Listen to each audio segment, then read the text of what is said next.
Assalamualaikum warahmatullahi wabarakatuh. Perkenalkan, nama saya Mustika Sari dengan NIM 8564844037. Saya berasal dari Pokjar, Salut Sulu Indragiri, Kutai Pekanbaru. Di sini saya akan menjelaskan tentang tata cara mengolah emosi saat bertengkar dengan teman. Tujuannya itu apa? Supaya hidup lebih tenang dan tidak mudah marah.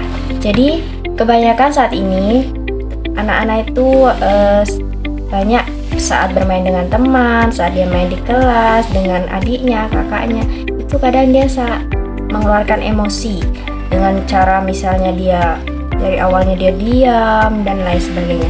Tujuan pembelajaran kali ini itu yaitu membimbing. Di sini saya akan membimbing tujuan pengelolaan emosi saat bertengkar dengan teman, yaitu memahami emosi saat marah. Kita harus mengetahui dulu anak yang memang dia mau marah dan bagaimana dia yang ingin marah. Itu mengenai tanda-tandanya marah, mengenali. Misalnya kayak pertama dia mau marah kan diam, keadaan posisi diam, dia ingin emosi, mengeluarkan emosi, lama-kelamaan dia akan marah. Habis itu cara yang baik untuk mengendalikannya. Kita harus mencari cara untuk mengendalikan emosi agar dia mereda. Adapun tanda-tanda tubuh yang akan marah, yang pertama, wajah mulai merasa panas, jantung berdetak lebih cepat, dan tangan terasa gemetar, pikiran itu terasa pengen marah gitu. Habis itu, bagaimana cara kita untuk meredakan atau menanggulangi anak yang emosi atau dia marah? Yang pertama, kita dengan bisa menggunakan terapan jeda waktu. Misalnya saat mereka sedang berbicara atau bermain dengan kawannya, mulai memanas kondisinya, kita ambil anak itu yang ingin marah itu dikasih jarak atau dia disuruh mundur dulu sejenak dari percakapan. Habis itu diberikan waktu beberapa menit untuk menenangkan diri agar detak jantung tadi itu yang awalnya mulanya cepat jadi lebih mereda atau kembali normal. Lalu pikirannya akan lebih jernih dan tidak runyam. Habis itu anak tersebut suruh tarik napas dalam-dalam melalui hidung, lalu tahan beberapa detik dan hembuskan perlahan. Lakukan ini kepada anak tersebut berulang kali supaya anak itu meredakan emosinya. Habis itu suruh menanyakan pada diri sendiri apa akar masalah yang sebenarnya. Kenapa dia membuat marah, atau kadang dia mengeluarkan pendapat temannya tidak apa masalahnya, dibicarakan dengan cara baik-baik. Oke, itulah tadi cara menanggulangi emosi kepada teman.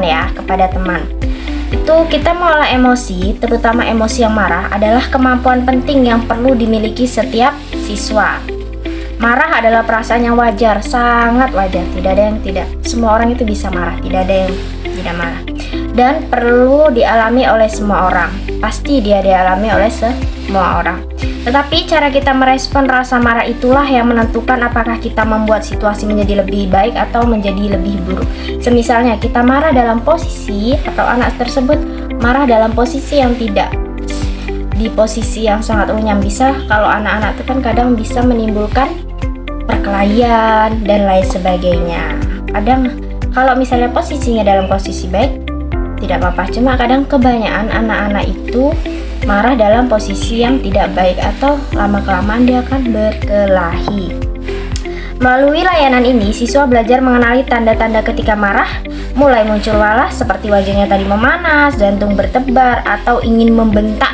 Siswa juga mempelajari teknik sederhana untuk menenangkan diri, yang kayak tarik napas tadi dengan cara perlahan, memberi waktu sejenak sebelum membereskan masalahnya.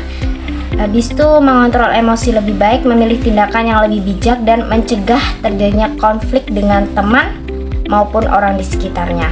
Pada akhirnya, kemampuan mengolah emosi membantu siswa menjadi lebih dewasa, dia lebih bertanggung jawab, habis itu dan lebih mampu menjaga hubungan baik dengan lingkungan atau dengan temannya tersebut. Dengan latihan yang terus dilakukan, setiap siswa tumbuh menjadi pribadi yang lebih tenang lagi karena sudah melakukan tahapan-tahapan, yaitu cara mengelola emosi saat dia ingin mengeluarkan emosinya. dan mampu menghadapi masalah secara positif kalau dia sudah menerapkan yang cara menanggulangi tadi. Mungkin itu saja bimbingan yang bisa saya jelaskan atau saya terapkan nanti di kehidupan sehari-hari. Lebih dan kurang saya mohon maaf. Wabillahi taufiq wal hidayah. Wassalamualaikum warahmatullahi wabarakatuh.